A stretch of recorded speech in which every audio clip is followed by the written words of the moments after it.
Hey guys, this is Ritu Sharma. Welcome back to Edu Flight. जैसे कि मैंने आपसे बोला था कि मैं यहाँ पे डिस्कस करूँगी आपके साथ सीटेट के प्रीवियस ईयर क्वेश्चन पेपर। तो यस, आज की वीडियो में हम लोग डिस्कस करेंगे सीटेट पेपर 1 का प्रीवियस ईयर क्वेश्चन पेपर।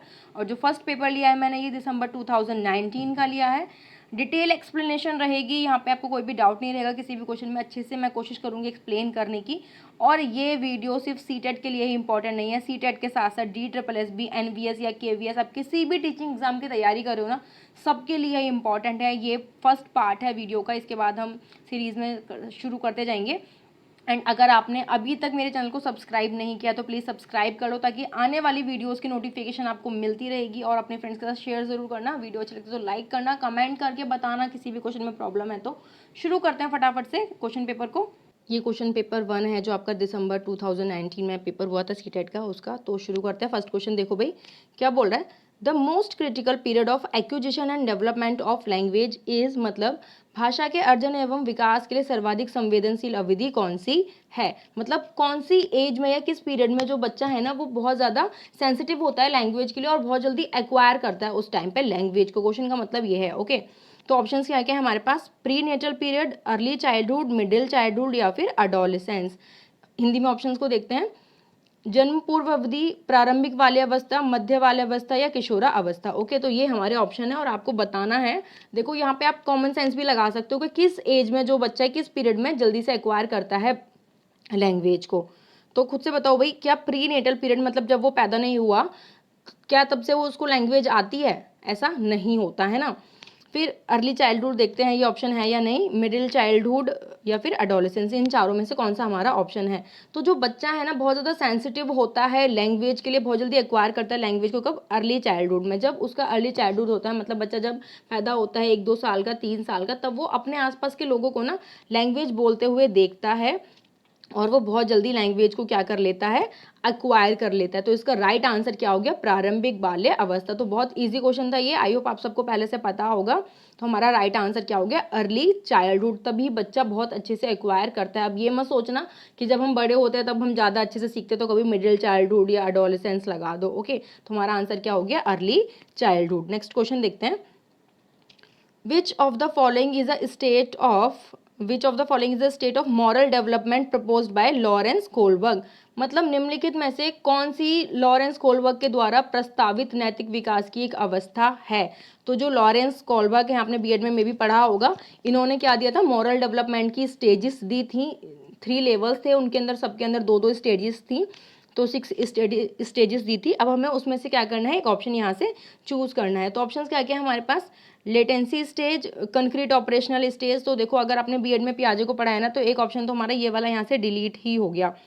ये ऑप्शन क्या हो गया हमारे यहाँ से डिलीट, क्योंकि कंक्रीट ऑपरेशनल स्टेज हमें पता है किसने दी थी, पियाजे ने दी थी। तो ये ऑप्शन मूर्त तो संक्रियात्मक अवस्था हमारा डिलीट हो गया। ठीक है, इसको देख लेते हैं जो लॉरेंस कोलबर्ग ने मॉरल डेवलपमेंट की स्टेजेस दी थी, ताकि आपको और अच्छे से क्लियर हो जाएगा। Okay, Kohlberg theory of moral development. तो कभी कभी थ्योरी का नाम भी आ जाता है, तो नाम याद रखना कि मॉरल डेवलपमेंट की थ्योरी किसने दी थी, कोलबर्ग ने दी थी। ठीक है, और इसके 3 लेवल्स दिए थे इसने, ये लेवल लिखा हुआ है यहाँ पे, और हर एक के अंदर दो स्टेजेस हैं। तो टोटल स्टेजेस हमारी कितनी हो गई, 6। ओके, तो कभी कभी ऐसे भी पूछ देता है कि इसने कितने लेवल दिए थे, ऑप्शन में दे देगा 3, 4, 2 या 5। तो आपको चूज करना है करेक्ट वाला।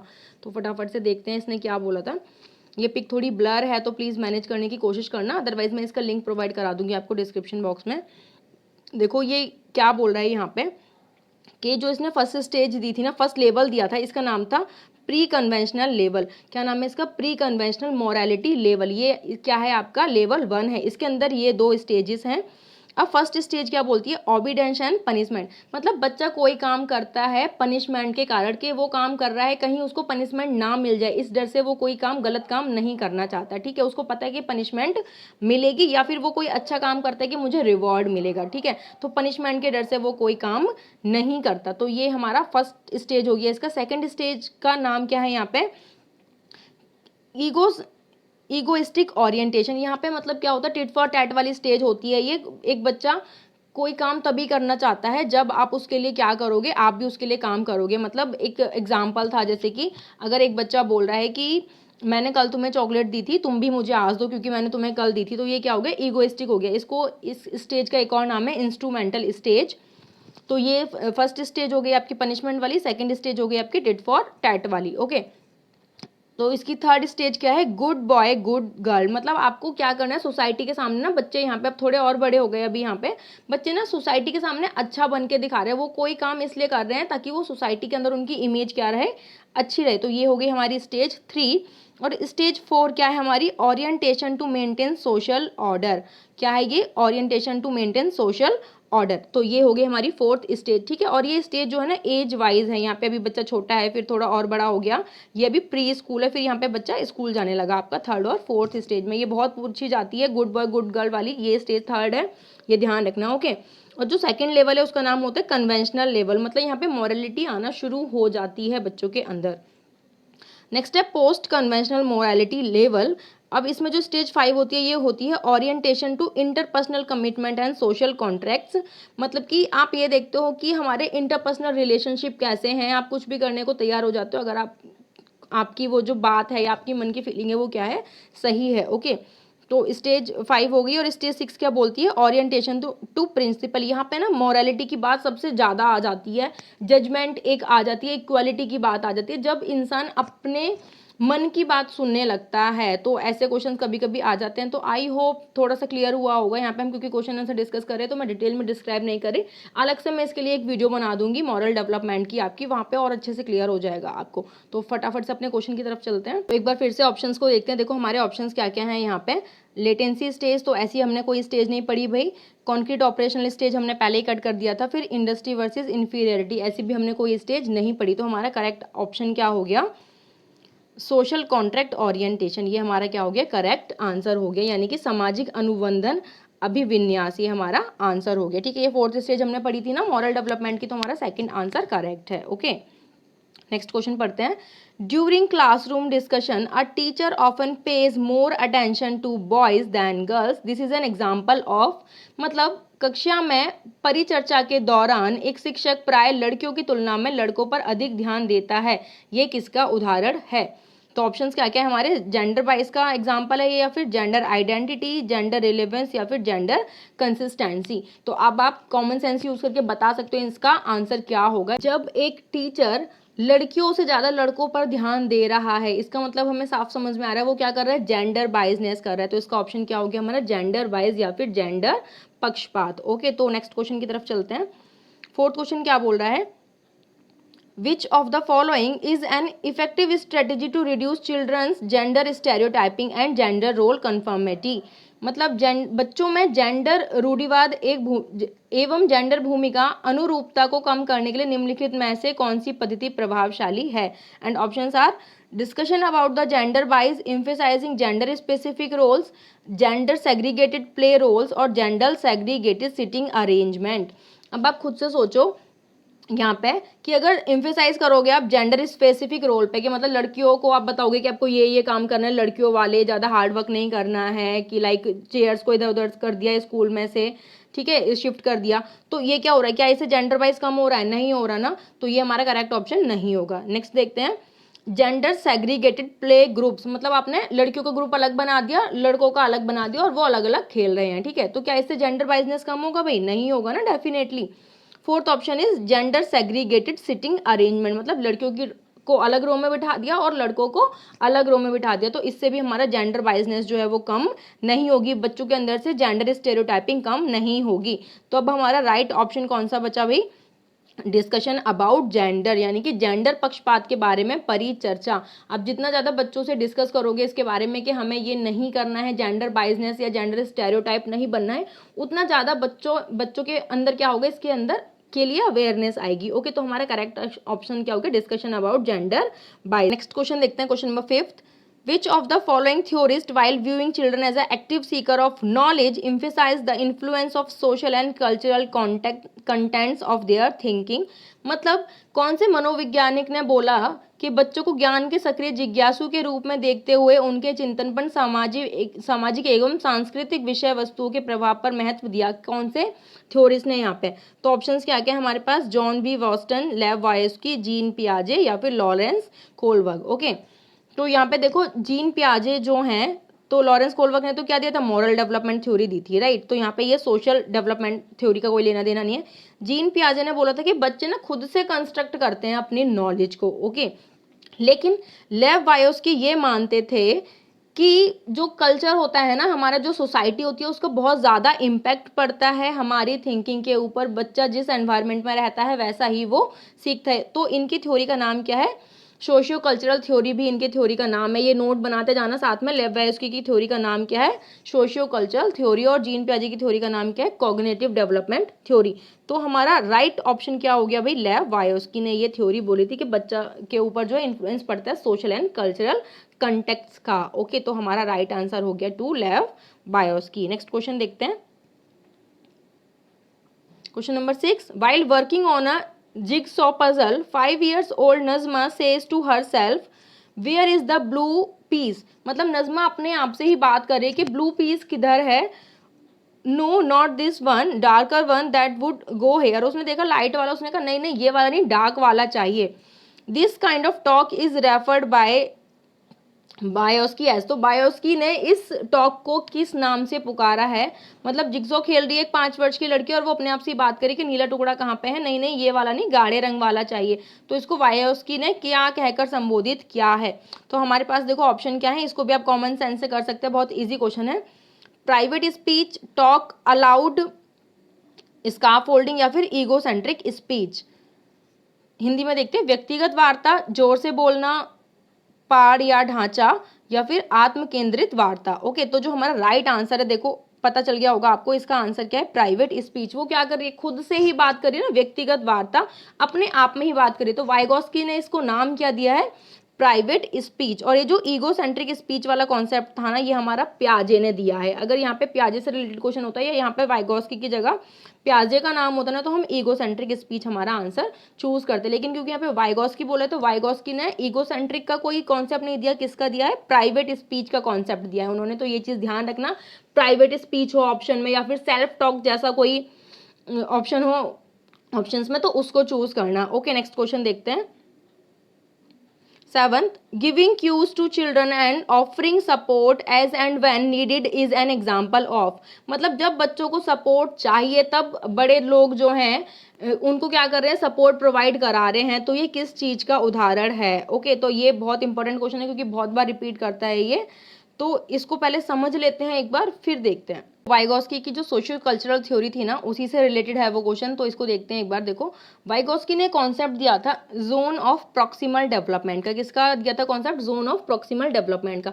मतलब एक बच्चा है, वो इस स्टेज में, इस सर्कल के अंदर क्या बोल रहे कि यहाँ पे जो चीजें हैं ना, इसको मैं खुद से कर सकता हूँ।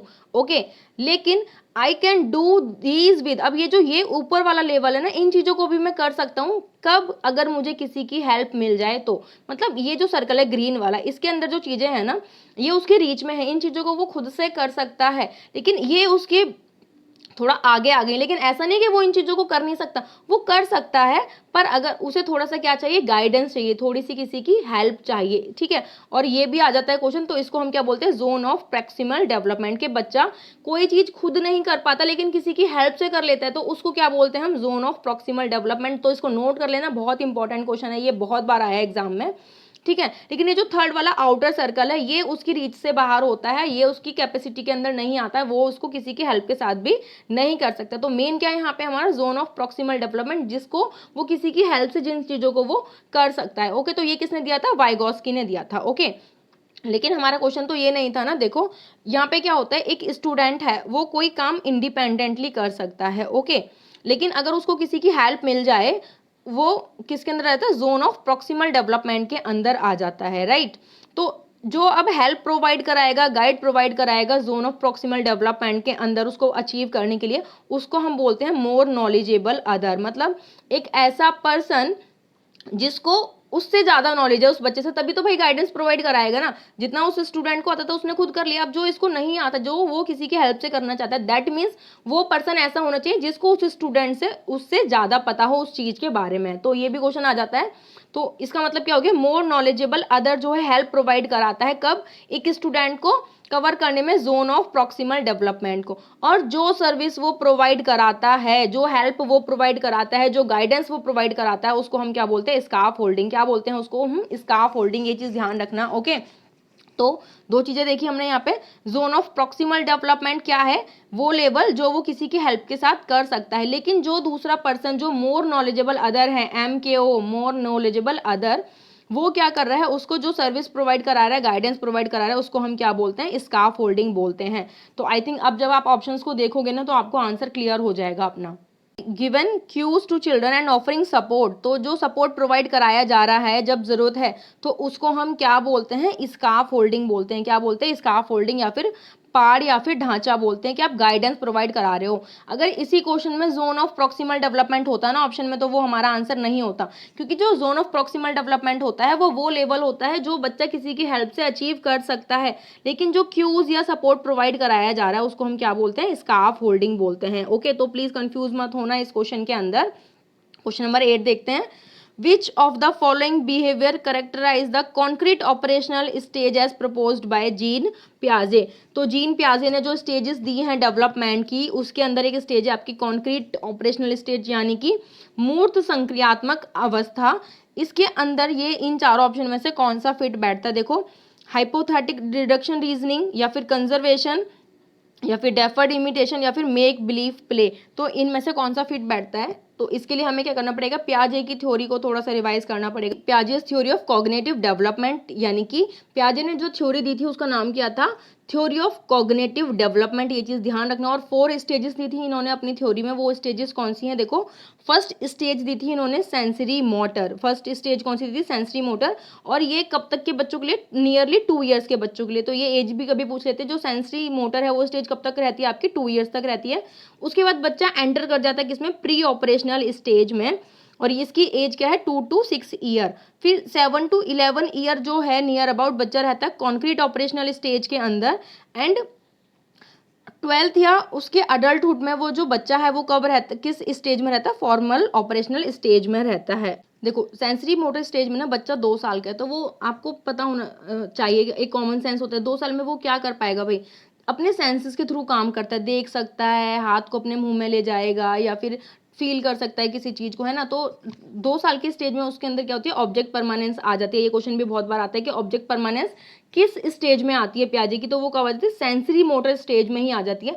ऑब्जेक्ट परमानेंस का मतलब क्या है, अब 2 साल के अंदर छोटा होता है ना बच्चा, तभी भी बच्चे को ये पता होता है कि कोई चीज उसके सामने से हटा ली गई है ना, तो भी वो चीज कहीं ना कहीं एग्जिस्ट करती है। लाइक अगर उसकी मम्मी थोड़ी देर के लिए कहीं चली जाती है तो इसका मतलब ये नहीं कि उसकी मम्मी वापस नहीं आएंगी, वो ये समझने लगता है सेंसरी मोटर स्टेज के अंदर ही कि नहीं, उसकी मम्मी वापस आ जाएंगी। ओके, फिर आती है आपकी प्री ऑपरेशनल स्टेज। अब आप इसकी एज जरूर ध्यान याद कर लो इन सब की, तो आपको अपने आप ही आइडिया हो जाएगा कि क्या क्या बच्चा कर सकता है। ठीक है, ये 2 से 6 साल की होती है। आप खुद सोचो 2 से 6 साल का बच्चा क्या कर पाएगा, प्रीटेंड प्ले करता है कि कभी मतलब होता है ना कि हम घर घर खेल रहे हैं तो कोई टीचर बन गया या कोई स्टूडेंट बन गया, तो वो प्रीटेंड करते हैं, प्ले।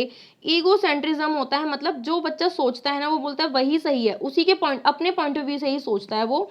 और इसके अंदर क्या होता है, आपकी लैंग्वेज डेवलपमेंट होने लगती है। 2 से 6 साल के बीच में बच्चे के अंदर लैंग्वेज डेवलपमेंट होने लगती है। ऐसा क्वेश्चन हमने जो किया था ना अर्ली चाइल्डहुड वाला, वही है ये।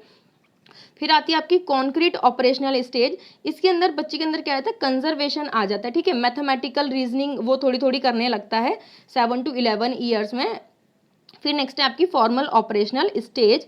इसके अंदर उसके अंदर ना एब्स्ट्रैक्ट लॉजिक आ जाता है, मतलब हम बोलते हैं ना लेट, जो चीज़ें आपकी है नहीं लेट कर ली हमने, एब्स्ट्रैक्ट थिंकिंग करने लगता है, जो उसकी चीज़ें सामने नहीं है उनको भी वो अज्यूम करने लगता है। ठीक है, मोरल रीजनिंग आ जाती है उसके अंदर, ज़्यादा ज़्यादा रीजनिंग करने लगता है, हाइपोथेटिकली सोचने लगता है बच्चा। ठीक है, तो ये कंजर्वेशन वाला एक बार मैं समझा देती हूँ।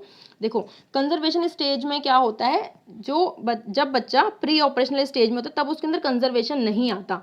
ठीक है, ये कंजर्वेशन कब आता है, कंक्रीट ऑपरेशनल स्टेज में आता है। देखो यहाँ पे ये जो 2 कप हैं, ठीक है, एक टीचर ने बोला 2 इक्वल कप हैं, उनमें इक्वल लेवल ऑफ वाटर है, तो बच्चे को पूछा गया कि अभी आपको क्या दिख रहा है, इक्वल लेवल ऑफ वाटर दिख रहा है। ठीक है, फिर इसी ग्लास के, ये ग्लास को सेम रहने दिया, इसी ग्लास के पानी को ना एक ऐसे ग्लास में पुट कर दिया जो थोड़ा पतला था। ठीक है, तो अब पानी का लेवल क्या हो गया, हाई हो गया। पानी उतना ही है लेकिन पानी का लेवल क्या हो गया, हाई हो गया। अब बच्चे से जब आप पूछ रहे हो प्री ऑपरेशनल स्टेज में कि किस में वाटर ज्यादा है, तो वो बोलेगा कि इस वाले ग्लास में वाटर ज्यादा है। जब लेकिन अगर उसको ये कॉन्क्रीट लेवल स्टेज में पूछोगे ना, कॉन्क्रीट ऑपरेशनल स्टेज में इस बच्चे को पूछोगे तो उसके अंदर ना कंजर्वेशन आ चुकी है, तब वो बोलेगा कि नहीं दोनों में इक्वल है, क्योंकि पानी तो हमने इक्वली पॉर किया था ना इसके अंदर। ओके, तो इसको बोलते हैं हम कंजर्वेशन। तो ये कंजर्वेशन कब आता है बच्चों के अंदर, कंक्रीट ऑपरेशनल स्टेज में आता है। तो उसने क्या पूछा था हमसे, कंक्रीट ऑपरेशनल स्टेज जो है प्रपोज की थी जीन पियाजे ने, उसके अंदर कौन सा बिहेवियर आता है उसका, तो देखो हाइपोथेसिस जो है आपकी वो लास्ट वाली में आती है फॉर्मल ऑपरेशनल स्टेज में,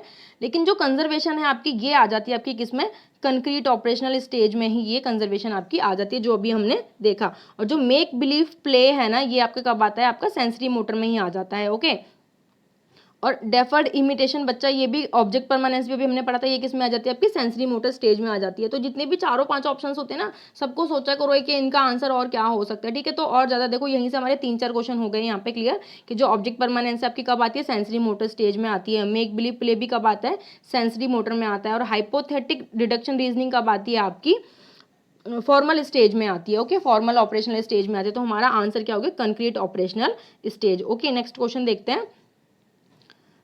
Which of the following is a Piagetian construct in the construct of cognitive development of children? मतलब यहाँ पे कौन सा कंस्ट्रक्ट है जो प्याजे ने दिया है कॉग्निटिव डेवलपमेंट के अंदर। तो जो अगर आपने प्याजे की थ्योरी थोड़ी सी भी पढ़ी है ना तो वहाँ पे आपने उसकी थ्योरी में क्या पढ़ा होगा, कंडीशनिंग जैसा कुछ नहीं पढ़ा होगा, ना रीइंफोर्समेंट पढ़ा होगा, ना ऑब्जर्वेशनल लर्निंग पढ़ी होगी। वहाँ पे हम क्या पढ़ते हैं, स्कीमा पढ़ते हैं। क्या पढ़ते हैं, स्कीमा। जो स्कीमा बिल्डिंग होती है ना, जो चीज़ें आप देखते हो उनका एक स्कीमा बना लेते हो कि नेक्स्ट टाइम जब देखते हो तो आप बोलते हो कि अच्छा ये वो चीज़ है जो हमने पहले देखी थी। लाइक एक डॉग को देखा या मतलब आपने देखा कि डॉग है उसके 4 पैर है, तो अब जब छोटा होता है ना बच्चा तो किसी भी 4 पैर वाली चीज को देखता है ना तो वो बोलता है कि ये डॉग है, तो उसने एक स्कीमा बना लिया, ठीक है। फिर वो धीरे धीरे डेवलप होता है, फिर उसको पता चलता है कि नहीं नहीं और भी चीजें होती है जिनके 4 पैर होते हैं, ठीक है। तो ये क्या हो गया, इसका आंसर हमारा स्कीमा हो गया, ठीक है। आज का लास्ट क्वेश्चन देखते हैं भाई, क्या है ये question, object permanence sorry primary object of assessment should be. जो प्राइमरी ऑब्जेक्टिव है असेसमेंट का वो क्या है। अब ये देखो ये पेडागोजी का क्वेश्चन है आपका, ठीक है। आकलन का प्राथमिक उद्देश्य क्या होना चाहिए, assigning rank to student, understanding the children's clarity and confusion about related concepts, labeling the student as per their score, या फिर marking pass और fail और report card in the report card. Okay, तो देखो कभी भी जब पेडागोजी से क्वेश्चन आता है ना तो हमें बहुत मोस्ट पॉजिटिव जो आंसर होता है ना उसको चूज करना होता है।